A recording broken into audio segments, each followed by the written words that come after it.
Good evening, everyone. It is now 7:01 p.m. I will call the August 1st, 2023 Board of Selectmen meeting to order. All three selectmen are present, and we will begin with the Pledge of Allegiance. I pledge allegiance to the flag of the United States of America and to the republic for which it stands, one nation, under God, indivisible, with liberty and justice for all. There you go. So I make a motion that we approve the Board of Selectmen meeting minutes from July 18th, 2023. Second. Okay, any discussion on these minutes? No, I read them earlier. I thought they looked good. You're fine. Okay, all in favor of approving the minutes from July 18th, 2023, say aye. Aye. Make a motion that we approve the special selectmen meeting minutes from Friday, July 28th, 2023. Second. Okay, motion and a second. Any discussion on these minutes? Oh. Okay, all in favor of approving the minutes, say aye. Aye. Aye. Okay, the motion passes. Correspondence. We have a Chamber of Commerce business after hours, Thursday, July 24th, 2023. And as of yesterday at 4:13 p.m., we received a FOIA request from Mr. Bill Warner, to which I have concluded I don't know what that FOIA request involves. I don't understand the questions. I did reply immediately when I saw it this afternoon, and I just figured I would point that out. All right. Any other correspondence to bring before the board today? No. I didn't have anything. All right, with that, we will move to selectmen comments. Any selectmen comments? Nice day. Good weather. Lots of rain. We've had some pretty serious thunderstorms. The townwide tag sale is rescheduled to that's this right. weekend, I did see That's that. good. as well as a Good weekend. concert in the park. The Donahue Brothers, I think it's a rescheduled band. Was something the hippies? Yeah, and they had Yeah. this, they had to cancel. Oh, yeah. That was like the very first one that was canceled. I did want to give an update on the question about roadside spraying. I have not heard back from Marla. I know Marla's our wetlands agent, and she was doing an investigation on the situation. I did reach out directly to Deep, environmental analyst, pesticide management, and arborist programs. This is the response that I received from Zachary Dones from Connecticut Deep. Unfortunately, when people get wind of you using Roundup, you are going to get some backlash, it would seem. That certainly does not mean that you did anything incorrectly. Herbicides, like them or hate them, are the most cost-effective means of controlling roadside vegetation. Many products are registered for use in Connecticut that contain the active ingredient glyphosate, and the science does not match up with the claims that Roundup causes cancer. Right-of-way applications do not require the posting of the application, nor are you required to pre-notify citizens. You may opt to post in your local paper or on the town website that an application is going to occur, but I am sure that you are aware that this is a double-edged sword. Brent Allen has a current supervisor certification for right-of-way category. His business registration, so he's still certified, but his registration lapsed in August of 2022, and that's the registration with the Department of Energy and Environmental Protection. Mr. Dones from Connecticut Deep did say that he would reach out and make sure that Mr. Allen from M&J Vegetation Management updated his business registration. And that's similar to when most businesses register with the Secretary of State's office. He's registering directly with Deep, but he is still certified on right-of-way application. So that was the response that I received from Deep. I was pleased to hear that the town was doing exactly what we should be doing. We weren't doing anything in violation of what Deep would have recommended. So I did want to just share that with the board tonight. So, and happy to share that email with anybody who wants it. Hmm. So Yeah, you can pass it. I will. Interesting. So, and that was last Wednesday that he replied back to me very promptly. Thank you. So. Any other selectmen comments? That was the only thing I had. I don't think I have anything. I mean, everybody knows that the highway department's being very active at the moment, Mhm. so. I turn the corner, they're there. Things are wrapping up. Yeah. Things are wrapping up on the project for sure. The projects. So, and Joe, if there's any money left in the budget, said he would like to potentially try to tackle Stawicki Road. Fingers crossed, we just have to see what finance allows. All right, and at this point, I would like to open it up to citizen comments. Agenda item 6, citizen comments. We will start with the virtual audience. Sally Virtual White. audience. I'd like to speak. Yes, absolutely. 308 East Thompson Road. The two items I'd like to speak on, the glyphosate and the sign on Passay Road for the dog pound. I was surprised to see that it is not identified as a town of Thompson asset. And I would encourage you to correct the sign so that it says Town of Thompson. And I hope nobody thinks that the word pound is inappropriate, because it's a regular term that identifies an enclosure for animals, usually stray or unlicensed. A pound can be for anything that needs to be redeemed. But the most important thing is that the sign should say Town of Thompson, because it is an asset of the town. So I hope that's corrected. Now, the glyphosate, just because something says in a regulation and state that it can be done doesn't make it right, doesn't make it healthy. To those people who were exposed to glyphosate and who have had brain cancer and died from brain cancer, that's a real slap in the face.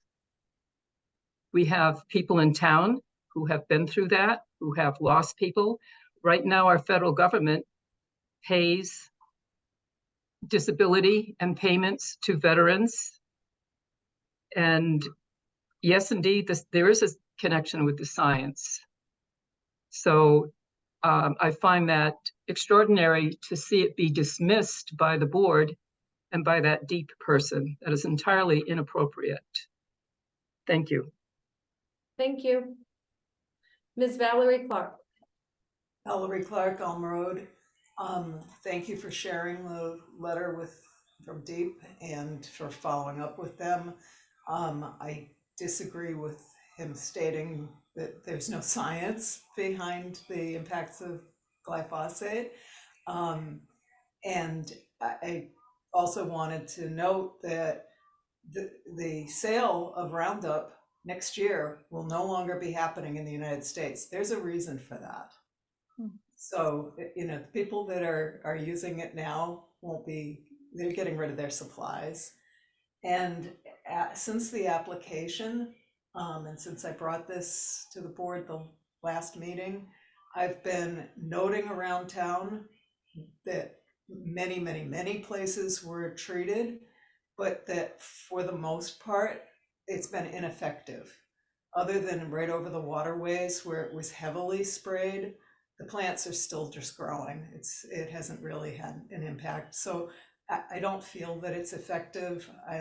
I saw that the town had a brush hog out last week, and we're working on East Thompson Road. I'd encourage you to just continue to use brush hogs, and then, as I said last time, ask for volunteers if there's a special area. People are happy to try to help if they understand that the town needs that help. And then my next thing is, I once again find myself in the position of seeing something on the agenda that I don't know what we're gonna be talking about, and I worry that decisions will be made without citizen input. I noticed that there is an agenda item regarding animal control fees, and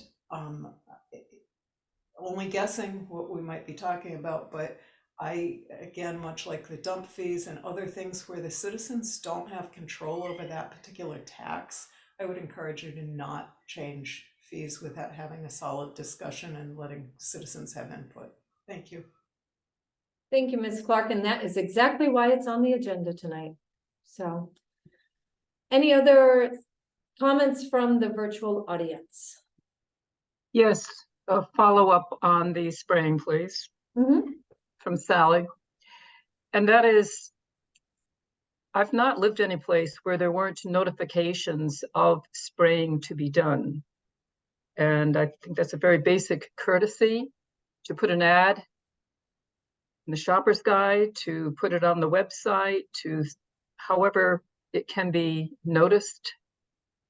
Again, to just go out there and begin spraying along people's property is absolutely astounding. And that is a basic courtesy to give an alert to folks beforehand. Thank you. Thank you. Valerie Clark.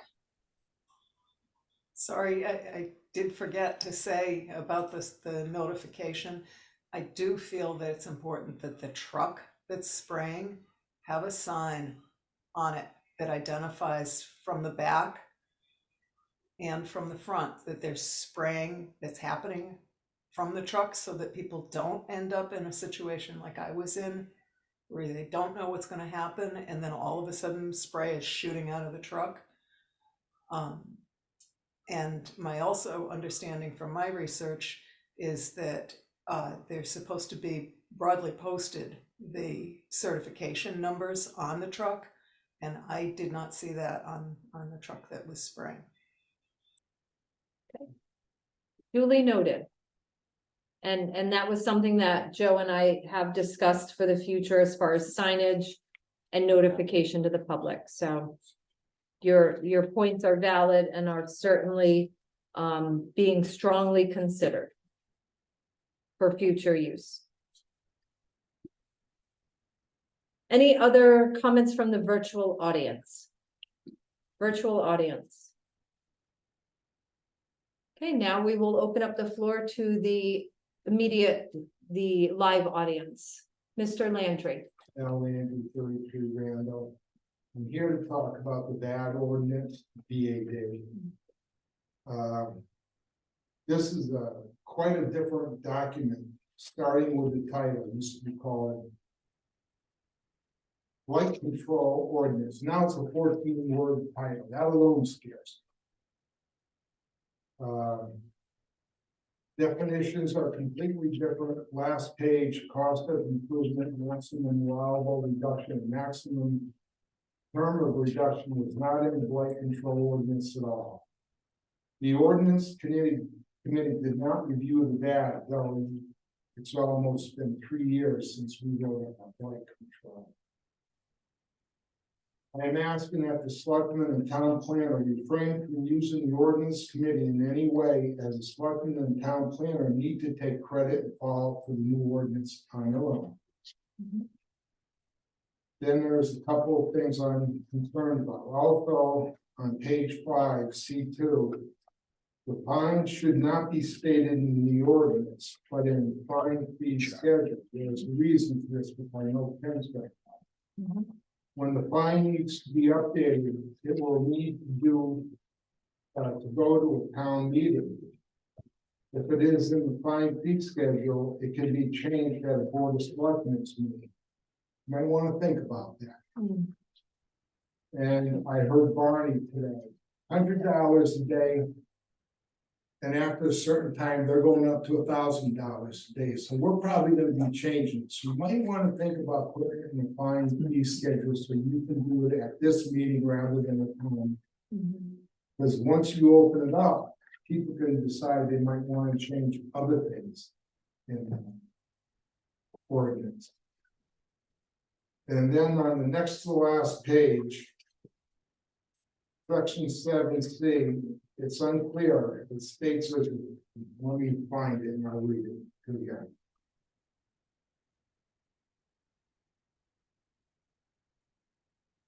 The adjusted assessment shall reflect the value of the structure prior to rehab and shall be applicable for a period of 3 years. I'm a little confused as what that means, because on the last page, we go to up to 5 years, up to 10 years, up to 15 years, up to 25 years. So it's kind of confusing. I don't understand what that's saying. So something needs to be clarified, I believe. Thank you. You're welcome. Any other citizen comments here in the live audience? Well, actually, I'm concerned about what Al said, is that you're putting through an ordinance that did not put it through an ordinance.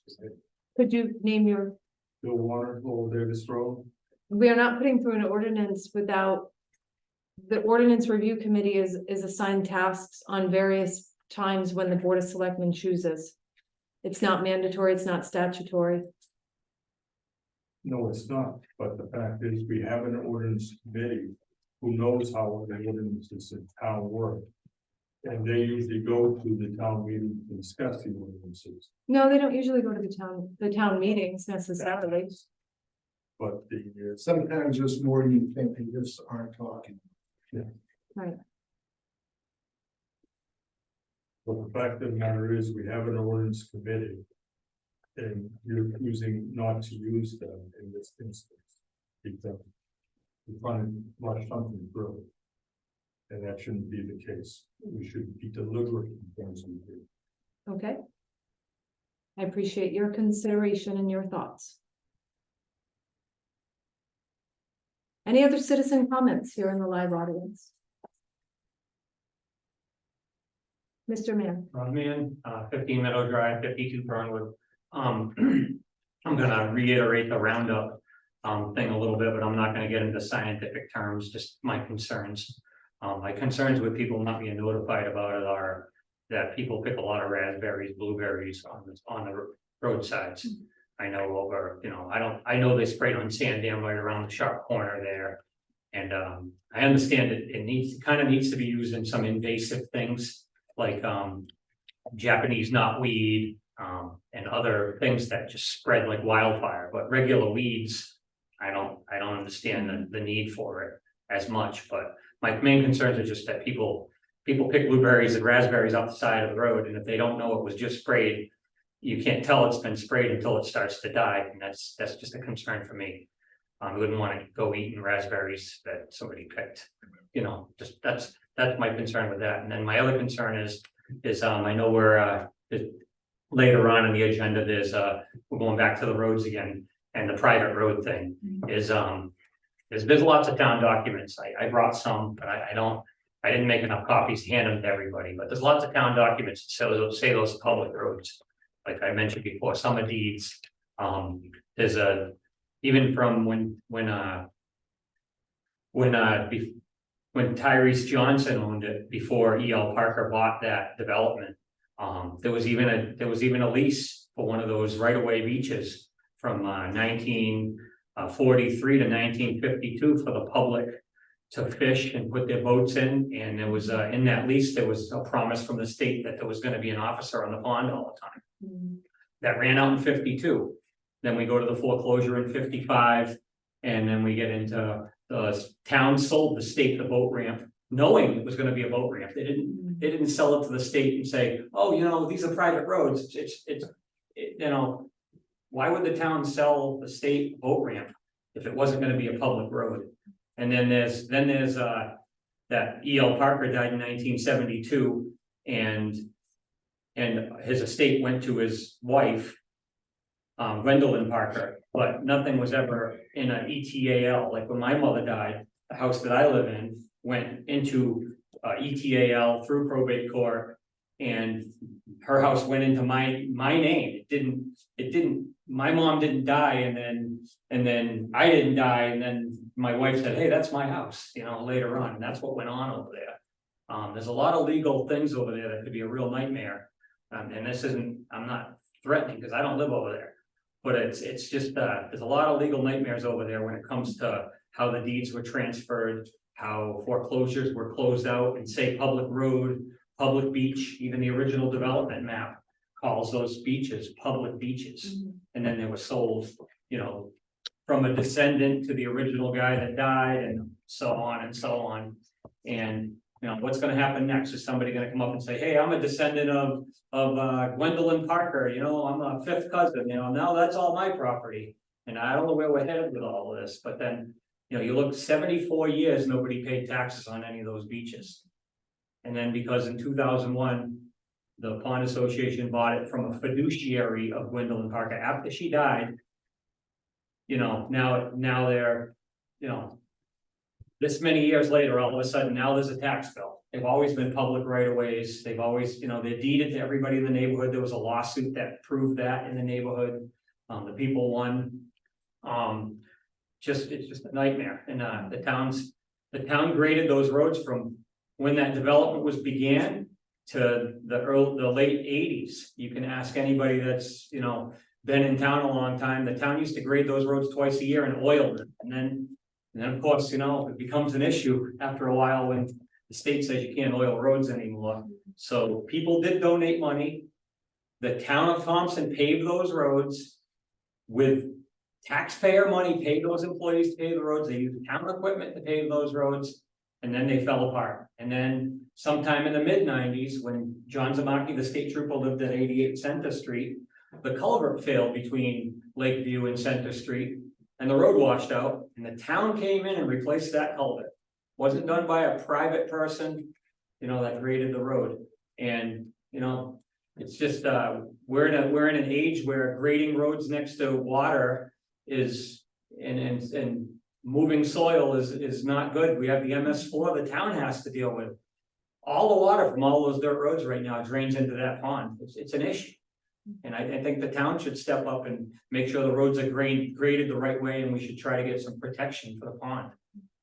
You know, and we're putting down oil-based materials is how it's getting maintained right now. It's not exactly the most, you know, effective way to protect a wetland and a pond. Thank you for your time. Thank you. Citizen comments. Floor is still open for citizen comments. James Clark, wanted to know for the whole spraying of the Roundup. I think from what my recollection is, there was like a $11 billion lawsuit settlement that had just popped up from the last couple of years with Roundup, and I believe that was for the application having ties to lymphoma. So I believe it was my recollection that anytime it's applied, it's supposed to be like, if it's done in a public area, I believe it was supposed to have notification, whether it be by a little sign if it's near someone's property or in certain area, a designated application. Just like if say Modern Pest comes by and does my property, they have to put a sign that's on the outside of my driveway. So people coming in my driveway know that it was applied, and also at the location directly. That's it. Thank you. Just, I don't think Dottie got James' name in the chat. She wrote something. Okay. You just didn't catch it. Sorry. Rob me a 15-minute drive. All right, hold on, I'm having one issue. I'm having an issue with my Zoom account.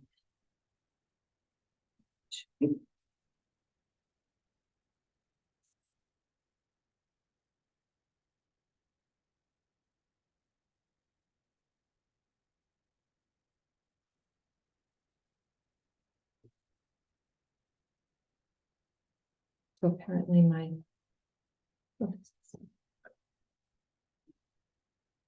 Oh. It's going to time me out in a second and I didn't know anything about this. Hold on. Is it a setting? Can you edit? Yeah, it's just, I paid for this account and I had a credit card that was compromised and I didn't realize it was associated with this because I paid for my Zoom account by myself and I have to put in another. Here, do you want one? I have one in my car. Give me what you have and I'll change it tomorrow. This is crazy. It never gave me notification. I don't know how to fix this. Because it's gonna time us out. Hold on. Oh, still going.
Excuse me for interrupting, but we have lost all sound, it appears.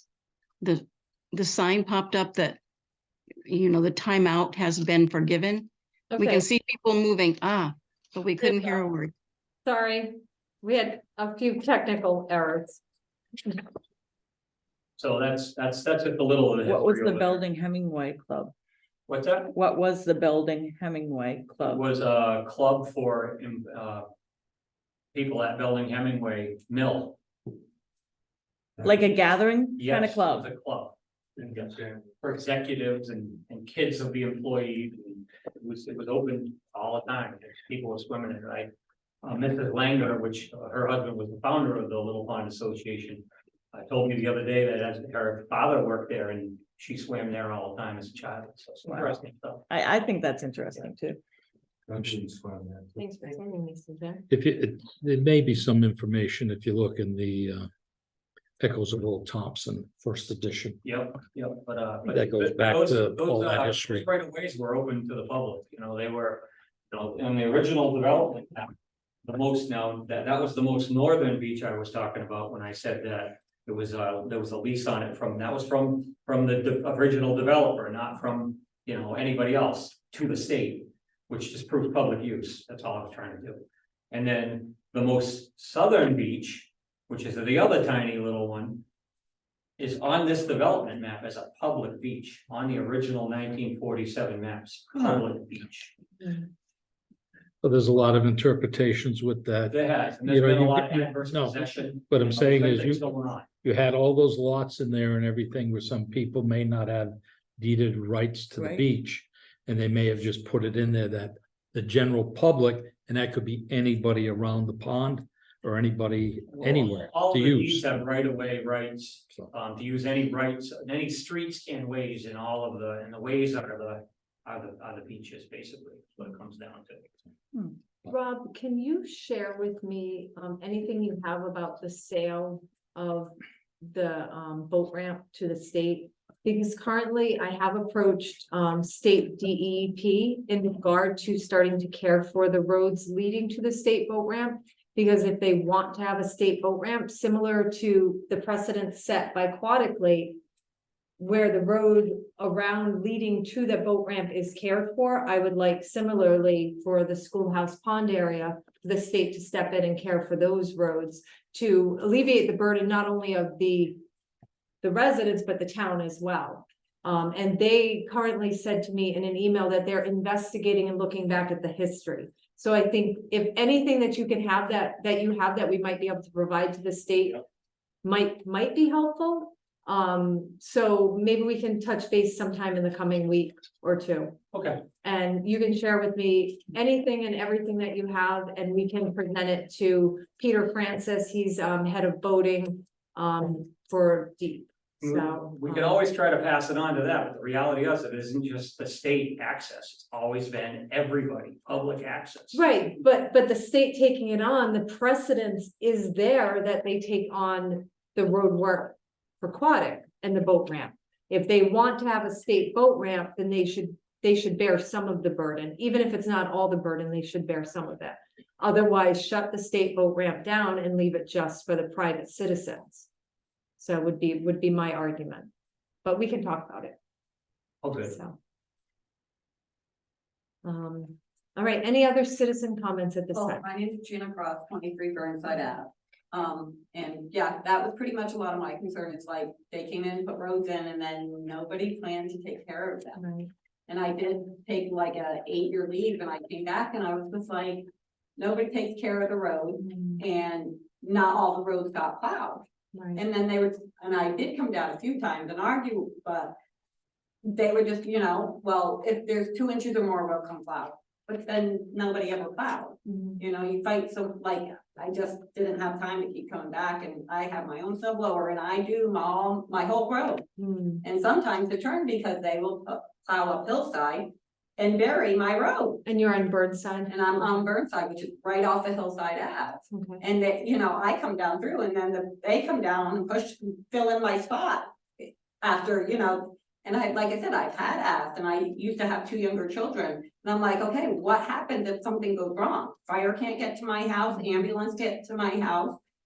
Hillside Ave, not whether I know it's true or not, but back in the day, they didn't do Hillside either, but Carl went down when Carl Danielson, when Ruth was really sick, and said, you have to plow my road because they have to get an ambulance here. And that's what started getting Hillside plowed. And I'm like, well, what about us with like young kids and other people? What we get to have to run our kids through knee-deep snow to the edge of the snowbank to get my kids help? Right. So I was always concerned of like, how can they take care of some? And they would go, well, it's private roads. And I'm like, they're all private roads. You can't say you'll do some private roads and not others, but like, so yeah, I'm here to hopefully get something done with the roads and more help in the town. Rob Mann, 15 Minute Drive. My suggestion was, we have at some point, is there should be some kind of ordinance to these private roads, because this has been such an ongoing thing for 20, 30, 50, who knows how long, as anybody's been in any kind of office, this has been going on and it's been in discussion. We only have, I don't know what the private road list is, but I mean, we only have the ones on the back of Little Pond, and we have one over near Aquatic, I believe. I don't think there's a whole lot of private roads to make them, and we don't, nobody that lives on the things, I think, want the other lots that the town owns or any of this other stuff developed anyway. So maybe it's time to have some kind of ordinance that accepts the roads for what they are for the residents that are there and discontinues the unused ones, because there's unused roads over there with 3-foot trees in the middle of them that they never even were made. So maybe it's time to just close the book and the town to figure out some kind of solution to this. We all know everybody around the ponds pay prime taxes. It isn't like they're paying less because they're on private roads. So, I mean, it's only fair to take care of everybody. Yes. And it's not like it's a undue burden to keep, even the state boat ramp, to get to the state boat ramp. Most of the roads to get to the state boat ramp are in pretty good shape. I mean, you go in Jajerski, it turns into Center Street, gets a little rough for a little while, then it's paved again, goes up the hill, goes around the corner, as you come down the corner again. You go around the corner and then in front of the house on the corner there, it's a little rough again, and then you're in the boat ramp. It's not like it's, nothing down there is impassable. I think there's roads in town that are, this isn't a shot. I'm sure there's roads in town that have potholes and bumps and cracks that beat up a plow as bad as some of those private roads. Because once it snows and it freezes, the road the small potholes become ice and you plow right over them. And as long as you're not going 100 miles an hour, it's just like plowing any other road. Thank you again. Any other citizen comments from the live audience? Virtual audience?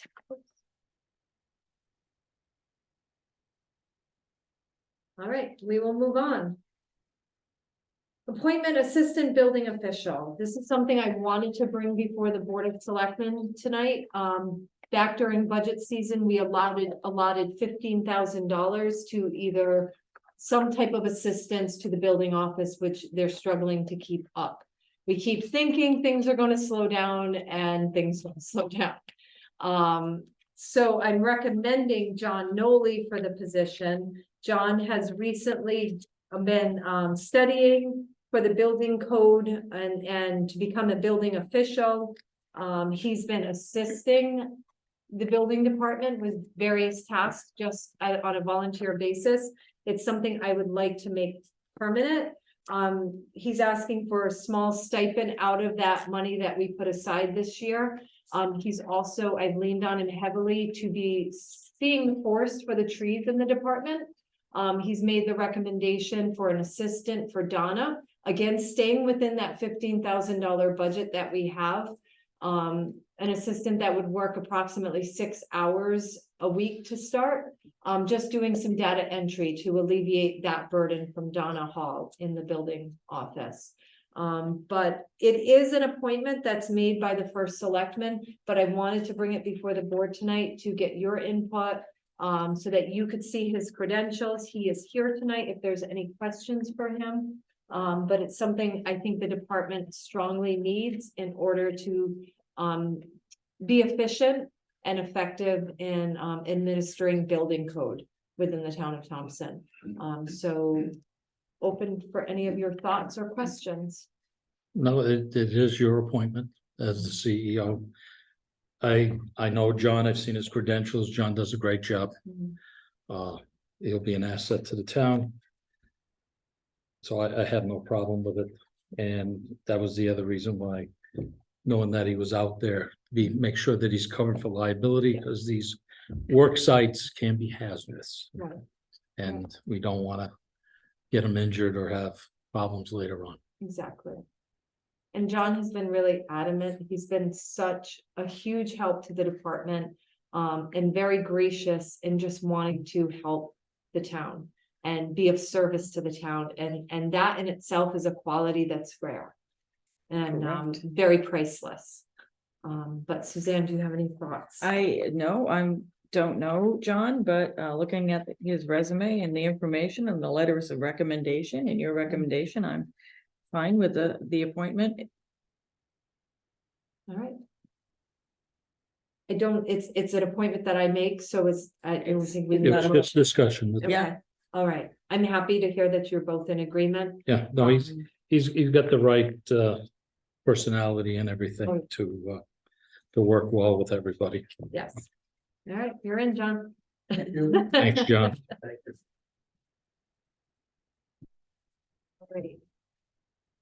Public Works Report, private roads annual evaluation. We sent you the quick email that Joe had sent. He has been extremely taxed because we have so many road projects going on right now.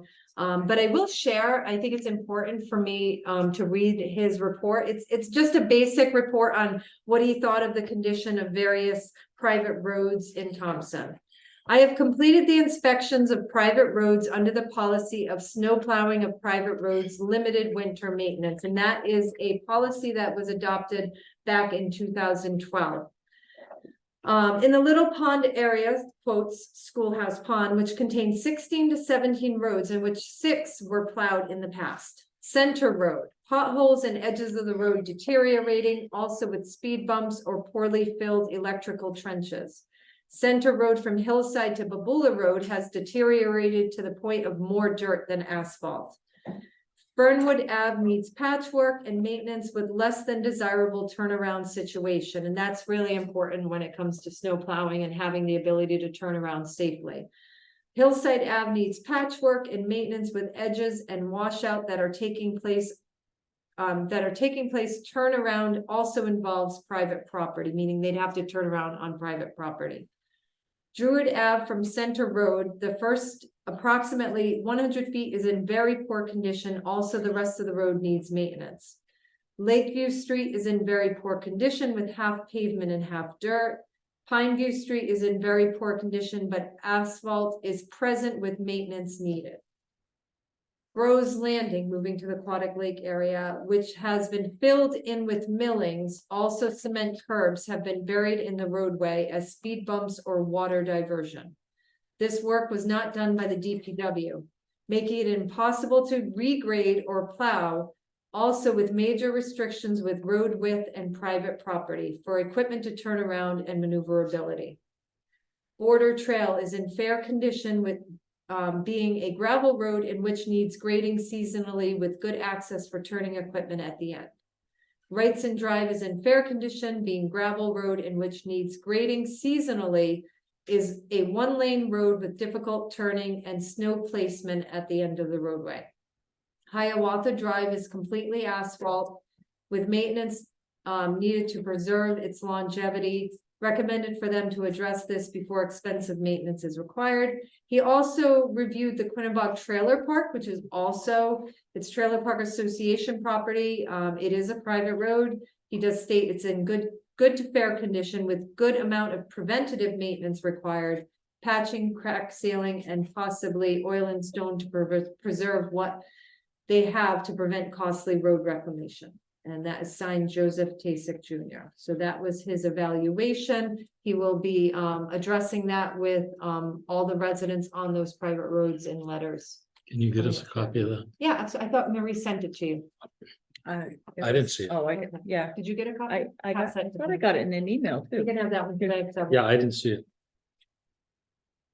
All right, and that was basically, I just wanted to share what his report was. It was due by July 31st. He got it in just under the wire, but he has been evaluating them over the entire month of July. It was just the first time he had to sit down and put it to paper. Are these the roads that we typically plow? Yeah. And are we gonna continue I didn't see where not plowing, other than I No, saw I some don't think, obstacles. I think he just would like to address the situation and try to make sure that we come up with a plan for correcting issues that might be of hazard to them when they plow. The snowplow policy does state that after 4 inches of snow, the private roads get maintained, but Joe has always been pretty adamant that if there was an emergency, they would always go. That it's always been the thing. It's always been the When- case. when we and did it'll that- Continue to be Yeah, as yeah. such. When we did that policy, we addressed the roads that we had always had been doing. Right, And we would go out and inspect them. If they needed to put gravel in or something, we would always do the seasonal grading, like the one on next to Pulaski, I can't think of the name, you just mentioned it. and Border Trail, oh, Border Trail, yeah. Yeah. I was thinking Elmwood Hill, but that's. you know, that we go through, but Rose Landing is the other one. Rose Landing is tough. It's tight, and now that they There's put in nowhere to speed bumps, turn they around, got right. problems. And that'll wreak havoc with the equipment going down there. We only plow it with a 1-ton dump truck now, because of turnability. But we had proposed that and, just to keep going with what we were doing, not to change anything. If we were gonna take anything on, it'd have to meet certain requirements. Right. And that's his intention, but he Yeah. just wanted to identify the areas that could use improvement. So we'll have a training in place. All right, and that was pretty much it. It was Okay. just a report I wanted to share. Any thoughts or questions or comments? No. Okay. I think it's a good report, All a right. nice inventory. All right, moving on to animal control. Now, I want to say from the get-go, these are fees that formerly Jan would have charged, but they weren't published. And they weren't approved necessarily on a schedule of fines or fees. This came from Erin, who continues to find areas that there might be inadequacies. The animal control department, I'm finding with Erin in place, is going to be a major asset for the town of Thompson. It is going to be a great service. We hear from our residents all the time that we don't get any services. So many people own animals, cats, dogs. We know now under Erin is that we are obligated to care for certain cats as well as dogs. I had mentioned at last month's meeting or the last meeting we had that she's realized that we have a major cat problem, feral cat problem in Thompson. She currently has 2 cats that have had litters that were feral that she is helping to care for, so they can be the trap neuter return Release, program. She's just trying to make sure that she helps to stop this cat population. But this is the letter that she sent to me. Hi, Amy. I've been looking into the town budget regarding animal control, as well as the dog fund. My concern is that there is money leaving the dog fund account for spays, neuters, emergency care, treatments, etc., but not much minimal income returning to the account. So there's lots of money going out, not much coming back. I spoke with the finance department, and according to them, the town does not see any money from infractions issued. So when she issues an infraction, dog roaming, dog bite case, things like that, the money goes to the state. I believe we get a portion back, but it's a very small portion. Just like the licensing fees, we only receive, I think, 20% back.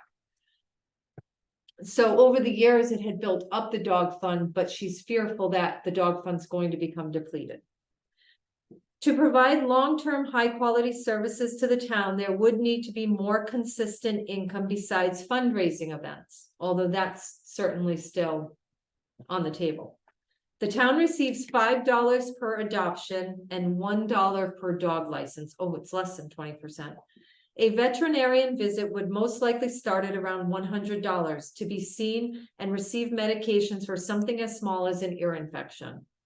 We do have a 20% discount across the board at Animal Care Experts Veterinarian Hospital, so that helps, but I think we should address having some fees regarding animal control services. I collected information from other towns, and this is what their towns have decided to charge regarding certain services. Redemption fee, $15 for owners that have let their dog roam. The ACO drives town vehicle to pick them up, set up in shelter, feed them, etc. So that's to reclaim your dog.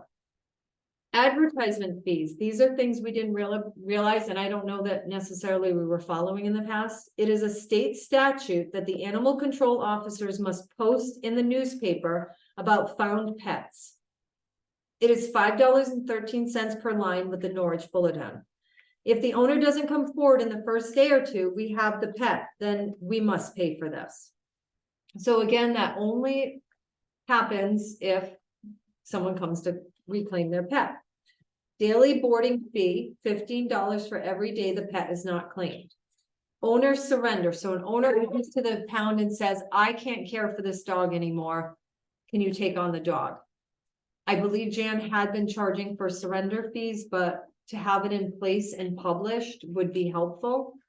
For owners that can no longer keep their pet due to moving costs, etc., we care for them, train them, and get them adopted. Owner surrender of the cat, same reasons as above, it was $25. Disposal of a deceased pet. Cremation is very expensive. Some owners won't want to pick up their animal and pay for it. Cremation typically costs the town $60 to $75, just to know. If a cat is found dead on the side of the road, we have to advertise the cat. Then if the cat is not claimed, we have to cremate the cat. So these are all things that we didn't really know existed, but this is proper care. And this is a proper service that would be nice if the town was providing for its residents.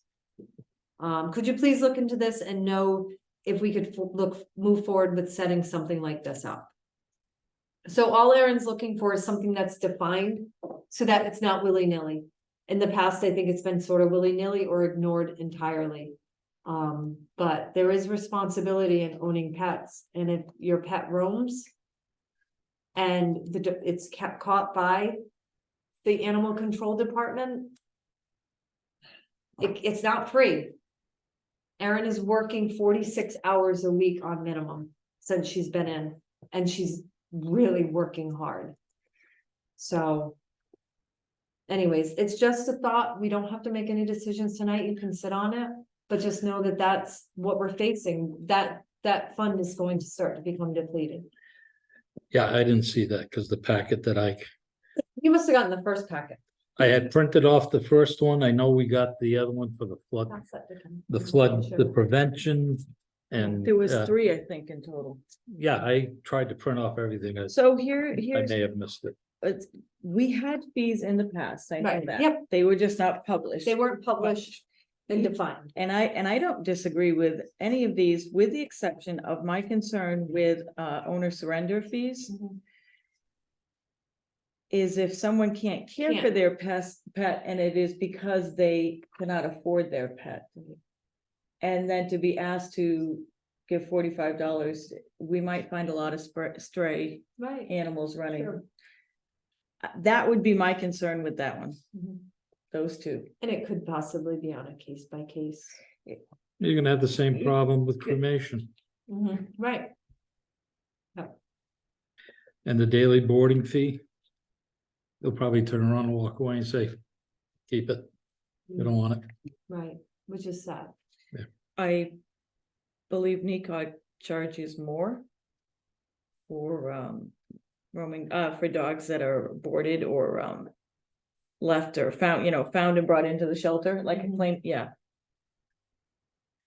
Yeah, see if she can do any feedback on where they just, nope, I don't want to pay it, I just abandon it, and see actually what they're getting for numbers where people actually pick up and pay versus those that don't. Okay. And I know in the past that people have just tied their dogs up to the kennel and They walked will. away and just Right. left them, abandoned them that way. I know, it's sad. It is very sad. But For we animals. need to see how much they're actually collecting on the ones that are happening. Now, I had said to her today, I thought, maybe just an annual appeal through the dog fund. I don't know if that's something where A fundraising appeal. fundraising appeal. But I think once we start, again, just like the last month where we talked about the cat issue. Once we start getting numbers from her, because she's keeping track of every single call that she has, and she's got it all on spreadsheets. She's going to be able to give us a clear picture of how much work she's doing. She's only 1 solid month in. So Is it a month? it's been That's a it? month, Yeah. But she's doing the work of like a year at this point. I mean, she's just phenomenal. Do we have any idea what the fees were that were getting charged when they were charged?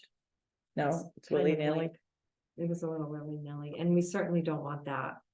So if there's a few that we decide to keep and some that we decide not to, it'll be at the purview, I think, of this board. It's responsible pet ownership. And you're right, there are gonna be some people that, it's always the case. There'll be some people that don't follow the rules and people that break the rules. But something to think about, nothing we have to make a decision on. It's just, again, another thing that I wanted to present. I'm just throwing this at you tonight, so feel free, we can bring Erin in. I do plan on having her come in. And then maybe not the next meeting, but probably the first meeting in September, because she'll have 2 full months under her belt.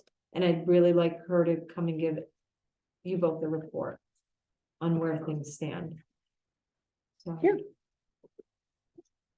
All right. Smoking and vaping policy. two very different policies, but it's a different time period.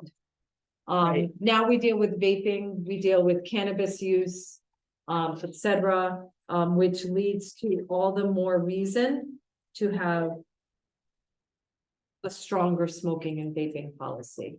But I know at our last meeting, you had both wanted to see, or at least Suzanne wanted to see Right. the former policy. Yeah, there which isn't, was there for isn't much time. 2009. There's nothing. No. to It's it. been 14 years. But times have changed. times and have we changed. certainly face a lot of different issues. It just spells it out more clearly. And it takes in the other issues that came in, mhm. so. It's a policy similar to the school policy. It just keeps us all on the same page as far as what we expect from town employees. I'm entirely in favor of the policy myself. I think the majority of our staff here, probably There's nothing- 95% of them don't smoke or vape, There's nothing controversial, in right? No, not at all. It's very, it just spells it out it just clearly. is very clean and it's, I'll make a motion to accept the policy. I'm gonna second that. Okay, we have a motion and a second. Any further discussion? All in favor of adopting the smoking and vaping policy for town employees as presented, say aye. I, Aye.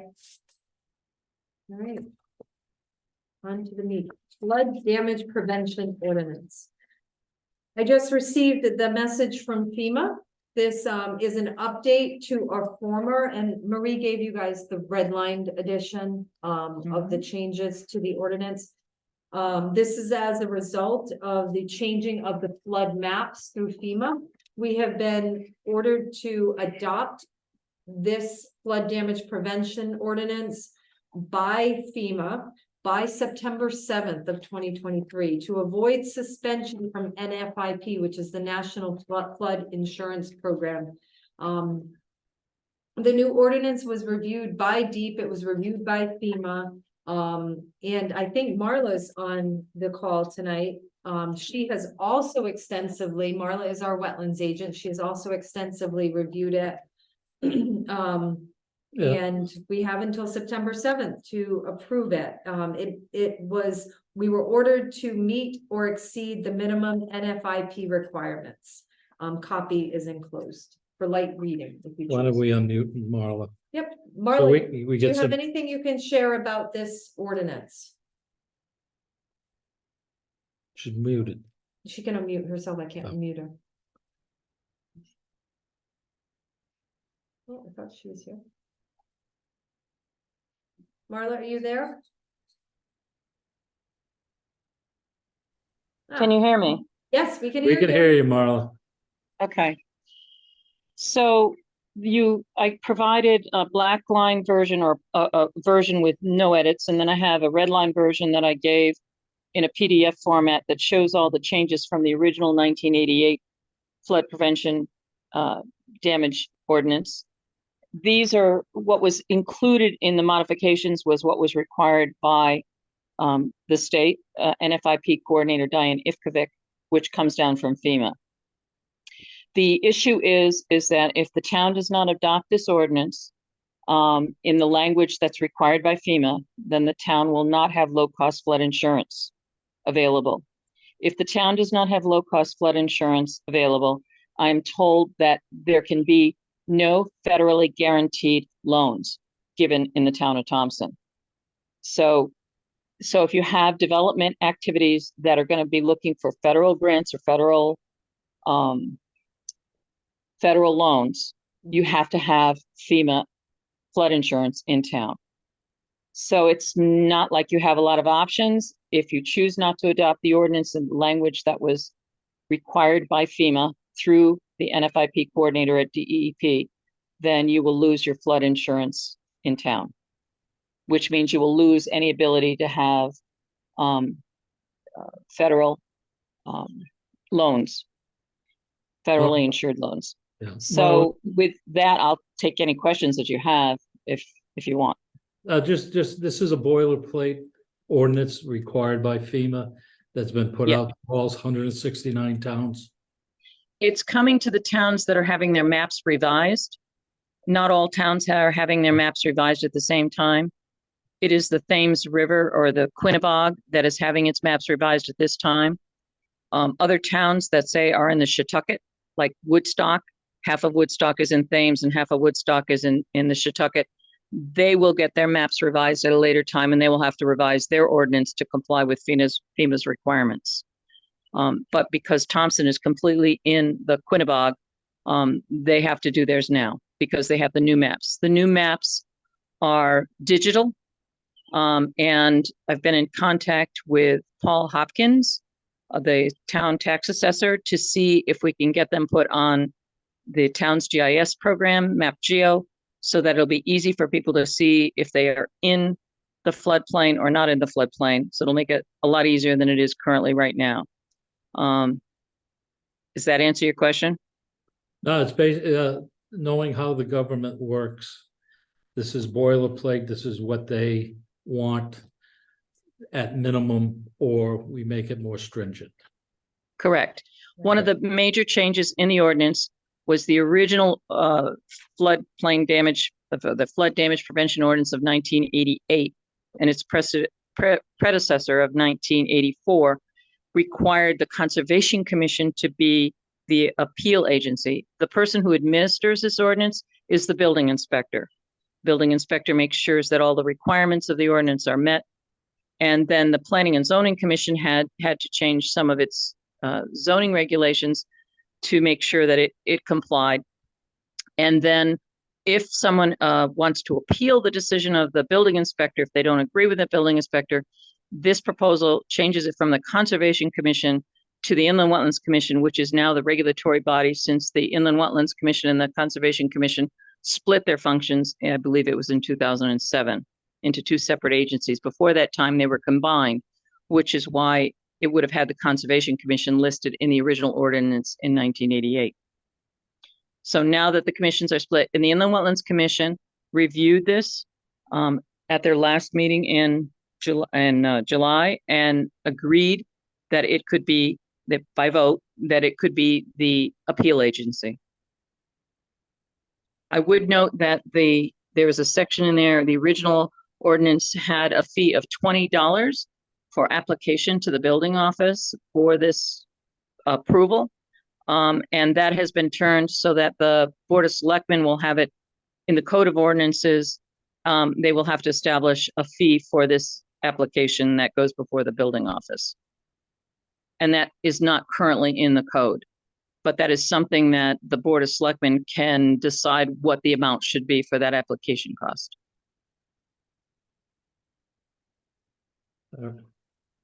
Okay, but getting back to my comment, this is a take it or leave it. As That's written. correct. We definitely want federal grants and state grants that are funded by federal. Mhm. We have a lot of projects going on. I mean, we go through a lot of this boilerplate stuff from time to time that we have to do. I feel very confident in knowing that Diane Ivkovic and Marla both had eyes on it. Yeah. That, you know, sometimes when you might not understand everything, you lean on the people that do have the knowledge. And No, they I- both have extreme expertise. I agree, but Thompson isn't being singled out. It's Right. across the Exactly. board And I as they certainly update this. appreciate Marla coming and explaining it, because it's pretty complex and not something that, It's not like reading. no. And I like the red, Yes. to be able to understand, yeah. Yeah, I saw the fee schedule that was in there. Yep. Yeah. And it has to be adopted by September 7th. September 7th, which is why we're proposing a town meeting on August 29th, because it's further down. So, Yeah, because it has to go out for a town vote at a town meeting, right? Yep. so, and we can get it published tomorrow for review, both the red line version. Yeah, get it out there right away. Yeah. Yeah. All right, so I make a motion, Amy St. Ange, that we move this ordinance to town meeting, flood damage prevention ordinance. Formerly number 10-00055.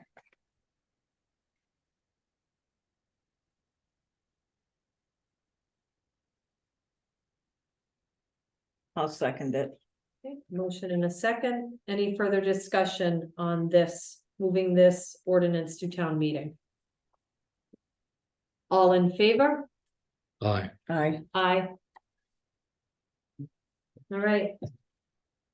Second ordinance for tonight, the VAD, Town of Thompson, ordinance for the control of vacant, abandoned, tax delinquent structures in certain districts. This is the meeting that we had on the 19th, last week. No, the week before that, 2 weeks ago. We had the informational meeting, we had the town attorney, we had the developer, the proposed developer of the mill project. We had Wayne Bugden, our environmental consultant. We had members of both DEEP and DECD in attendance, as well as several of our local senators, or both of our local senators. This is a mechanism in order to move forward with the development of the 929 mill project. We cannot move forward and give the developer the tax abatement that he needs in order to satisfy his investors. Without this ordinance, there is no other mechanism to give him an abatement up to 25 years. It's going to take 10 years to renovate that mill project and well over $10 million to do so. This is a similar program was utilized in the town of Vernon under Dan Champagne, the mayor there. And it was a successful project. I will reiterate over and over again that this only applies to the downtown mill rehabilitation district. That's this corridor here, and the Route 12 and 131 corridor. No other sections of town are affected by this ordinance. Additionally, this ordinance does not apply to owner occupied 1, 2, or 3 bedroom, or 1, 2, or 3 family residences, and agricultural properties are exempted from being classified as these VAD structures as well.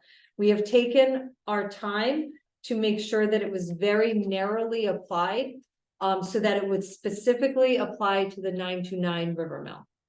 And at this time, I'll open the floor to, well, actually, I'll make a motion because I think we need that before we start discussion on this.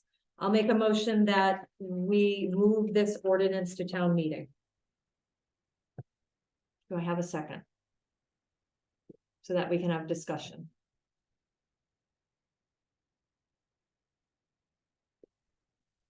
I'll second it. Okay, we have a motion and a second. Any discussion? Yeah, I read this thing from the last draft that we had previous to this one. I did find a couple of additions that were added in Okay. from the other one. One was a definition on agricultural. Mhm. That was not in the one that we had talked back and we made our suggestions before that. Al did bring up the fee chart. I did make a notation on that as well. And there was also on the next to last page. On the section 7, paragraph D. Upon the benefits of the town, which is the last sentence. With which reduction shall be implemented by the Thompson assessor in accordance with Connecticut State Statute 12-12, 121E, that was also added. Mhm. So those were the changes that I found from what we went over it before. And specifically 7D relates to the mechanism in order to give the 25-year abatement. That's why that got added Yeah, I'm just pointing Okay. out that it wasn't there when we had initially. looked at this Right. previously. And it was a different purpose at the time. But those were the things that I saw different. So what would you propose, Ken? Are you thinking as far as B, the notice of citation where it says the fines, would you pull that out? I would pull that out because it goes into the fee chart, so Right, we can do that. When the building committee had done the ordinances, 2011. It was a ways ago. We came up with the fee chart, right. so we didn't have to keep going to The order. town meeting to change a a fee. And, you know, always have, because town meetings cost money. Mhm. We could just change the fee, it goes into the chart and then goes from there. It just simplified everything. As a matter of fact, it's in the court, that was still in the code of ethics, code of codification. Yeah, it's still in the appendix. Right, the it's appendix for there the that there is a fee fee schedule. chart. Right. Yeah, Has this been put out for the public to review? Well, it would go out at the same time. And Kira's had copies that she has distributed to a few townspeople, but yeah, the 3-year thing. I don't recall seeing it before. what was the figure thing? That the adjusted assessment shall reflect the value of the structure prior to rehab for a period of 3 years. And then you get into the chart, Oh, yeah. because that, you know, less than, cost of improvements less than 1 million, it goes up to 25% up to 5 years. Right. It's, So it would appear to me that I would interpret that to mean that it's a minimum of 3 years, up to 5 years if you spent less than $1 million. well, it's definitely gonna be a question that's gonna be asked, Mhm. so we need a clarification on. And this did not go through the ordinance review committee? And we have to publish what, 10 days prior? 5 days. Okay. A solid 5 days prior to. So we the can Olympics. we can publish this thing, get it out there for review. I mean, we could get, Is, you know, other eyes on it as well, which And I doesn't know hurt. Dick Trudeau had come back with some. Yeah, and edits that doesn't are hurt to do actually that. Incorporated Right. in this already, before Tara left for vacation. She is on vacation right now. Yeah, that's fine. But we also have, I mean, we can always hold a special meeting just on this Mhm. when we get, you know, the feedback back to see if there's any, because the adjustments are very easily made before you put it to publication Mhm. at a town meeting. Okay, So if we were looking at 29th, we have to do the 29th no matter what. yeah, no, I get For that. the FEMA. So today's the for the flood. first, so we've got, you know, a couple of weeks Mhm. that we can get another set of eyes on it. Look this thing over, maybe answer this question about the 3 years, how that intertwines with the 5, Mhm. maybe to clarify that.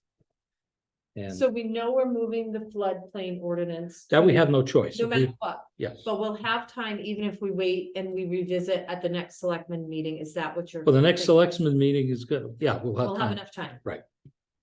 So, So my recommendation would be to get it out there as it is. Yep. Get eyes on it. See the question, because a lot of this stuff is gonna get asked at a town meeting from the people that do read it. right, And we want the town to support the project right. for what we're trying to get done. All right, so I will take back my motion, Take back the second, not a problem. motion, and we will get it published. And we will revisit it at the next selectmen meetings and see where we go. Yeah, because there may be a couple of tweaks. Like I said, there was a couple of things that I found. That 3 years would be great to see. Remove that other thing on the fee chart out of there. Is there a reason it didn't go to the ordinance review committee? They had already had a somewhat of a draft, but we actually pulled entirely from Vernon's And we ordinance. And we did go over it and we tweaked some of our concerns. Yeah. A lot of it was the multifamilies. just like the FEMA ordinance didn't go to the ordinance review committee. There's nothing Right. they can do with it because it's either accepted or Well, just, I Yeah. know the previous. on the floodplain. Mhm. That's one of those that we don't have a choice. Right. But this one here, if we can get a couple Yeah. eyes on it, I we got a appreciate couple that. of weeks, we'll be better for it. Yeah.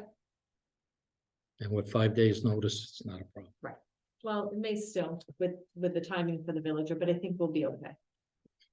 Cause you got a whole week, and if we have to do a Norwich bulletin, we'll do it in the Norwich bulletin. So. All right, So. But we can agenda- always, again, we can always hold a special meeting to Right, meet sure. the deadline. Thank you, Ken, you're right. So agenda item 8 is redundant. We'll skip that for now then. If it pleases the board.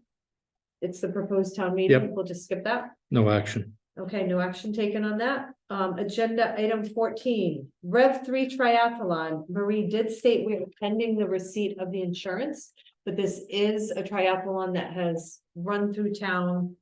Oh, gosh, ever since I've been in office. It's Yeah. been it's Yeah. been several years. So, oh, here it is. So the Revolution 3 company would like to produce a triathlon from Webster, Mass area that will have a bike course traveling through Connecticut. It will travel on Buck Hill Road. Aquatic Town Farm Road, Newt Road, East Thompson Road, Thompson Road. The only municipality in those roads would be Thompson. The Olympic bike course would be 1 loop and the half would be 2 loops on Sunday, September 17th. The shorter ride designated as a sprint is on Saturday, September 16th. So, Make a motion to approve the request pending the missing document. That's insurance. Second, okay, motion and a second. Any further discussion on this application? All in favor of approving the Rev 3 triathlon and the use of roads in Thompson, say aye. Aye. Aye, and that is pending the insurance verification. Other business, any other business to bring before the Board of Selectmen? no, Okay. Citizen comments. Again, at this time, we will open the floor to citizen comments and we will start with the live audience. Mr. Clark? Yeah, James on James Clark, Flappy Road. I actually thought of something when you brought up the whole flood remapping. I have to ask the question because obviously this is the first time I'm hearing of it. But part of the flood mapping did I hear that basically it's a new map of basically new flood regions in the town, correct? Correct. Okay, so is that saying that there's potentially residents in town that are now within that order of a flood region? Is that? They correct? based it on the new 100-year Right. flood. Right, so Plan. that's a possibility, Yeah. right? So I guess because I was thinking back for insurance purposes. Will there be like a notification that goes out in general if, say, someone who was not in a region now is, so they can actually contact their insurance to make sure that that's all squared away? I would have to find that out. That would come directly from FEMA, I would assume. I don't know the answer to that. I would have to think if there's a possibility for an insurance company to sell more policy, I'm sure they will. that they will.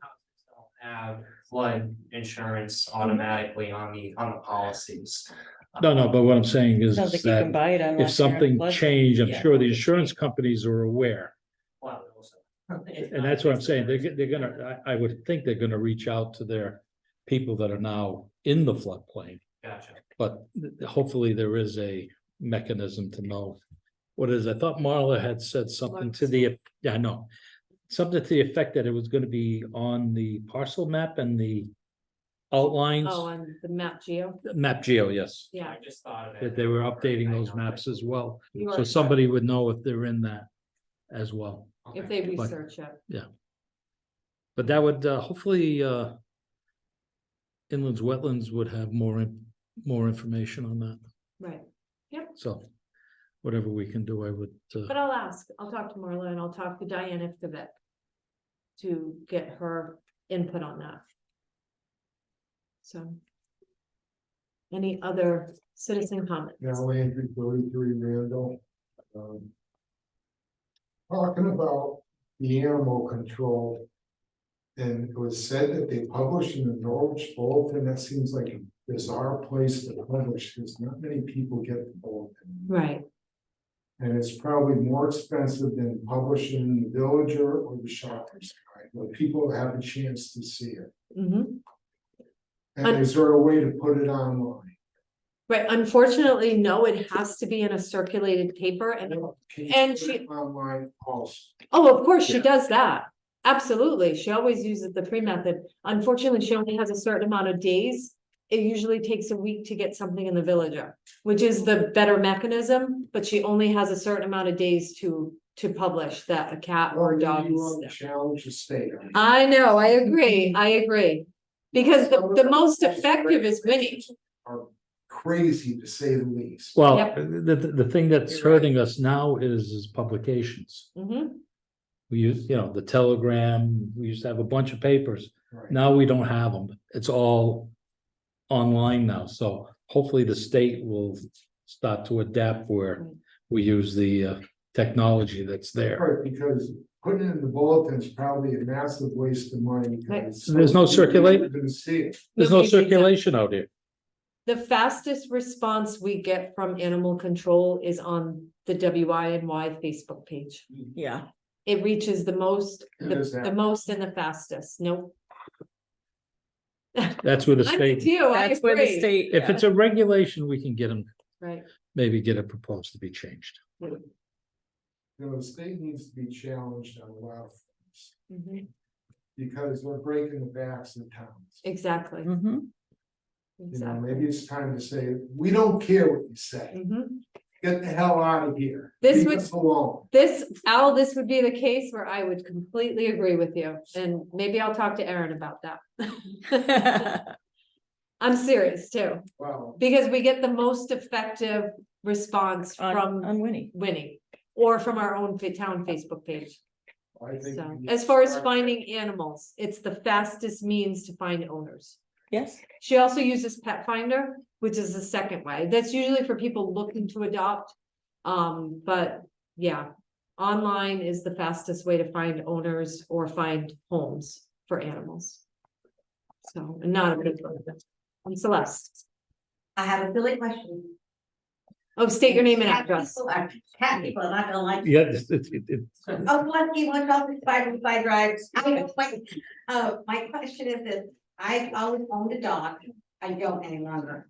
And I had to get a dog license, and way back, I always thought, I have a dog, I have to get a dog license, why can't people have cats, get a cat license? And that would give more revenue to the town, why not? Right. I But maybe don't that see policy will change. Right now, cats are allowed to roam. So dogs aren't allowed to roam. Cats are allowed to roam, but dogs are not allowed. Hmm. But with that being said, if the cat is not neutered or fixed, whatever they are, then you get all these feral cats. I know. We had that So there's discussion gotta last be a week, reason. or the last meeting. Yeah. 2 weeks ago. We had that discussion. You should have been here for it. So, Yeah. No, I That's agree. the case, and there's, cause I live in the woods and they will drop cats off at our place. We find homes. Yep. But how many other people don't find homes and just let them wander? yeah, That's it. okay. I Thanks, said it's gonna be Celeste. a silly question. No, it's not. It's an entirely accurate statement. So. Any other citizen comments here in the live audience? Virtual audience, the floor is open for you right now, the virtual audience. Ms. Valerie Clark. Hi, Valerie Clark, Alm Road. Just on the animal discussion, the animal control fees that were being talked about earlier, I wanted to say I agree with Suzanne that people who are already at a financial hardship, they can't care for a pet. It's only going to make the pet suffer if there's a fee associated with this. There's a stigma with bringing in the Talking, unless a- animal in the first place Thanks for so much. surrender. Okay. So adding a financial burden to that is difficult. So I agree with Suzanne on those points she made, and also agree with the idea to formalize the fee structure and the circumstances under which a fee would be applied. But I would recommend looking at that with a lot of flexibility, because we are talking about beings that are under our care and not about people as much. So, and then on the VAD ordinance, there were 2 items. One is that I've asked for a list and haven't received it.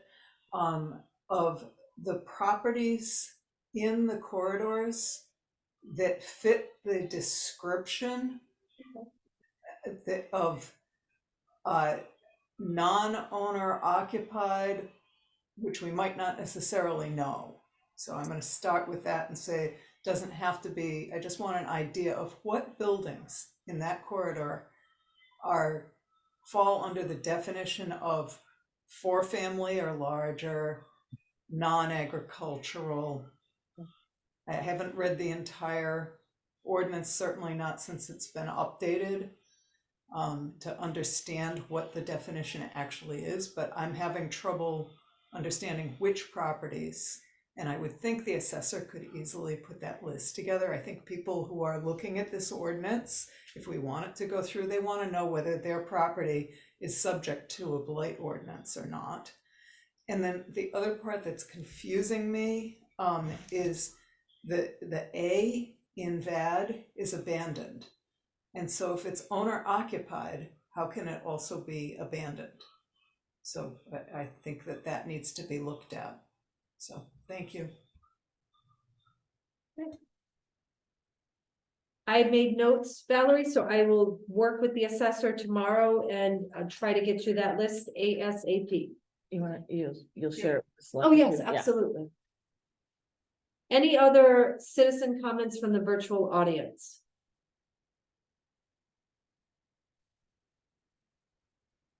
All right. We will move on to tax refunds. Agenda item 17. I make a motion that we refund Enterprise FM Trust $346.45. Enterprise FM Trust $329.72. Gary F. Bishaw Jr. $91.52, as well as $72.53. Jean P. Grenier, $17.42, and Stephanie Mayu, $43.55, for a total of $901.19 in tax refunds. Make that motion. Second. Okay. It doesn't matter. I had the motion, Suzanne had the second, just by seconds. Any discussion on these tax refunds? All in favor? Aye. Aye. Motion to adjourn. Ken has the motion to adjourn. Second. Suzanne has the second. It is 8:29 PM. All in favor? Aye. Aye. Aye. Oh, you want? We are adjourned Go at ahead. 8:29 PM. Thank you, I'm gonna go everybody. finish Have a eating great my sandwiches.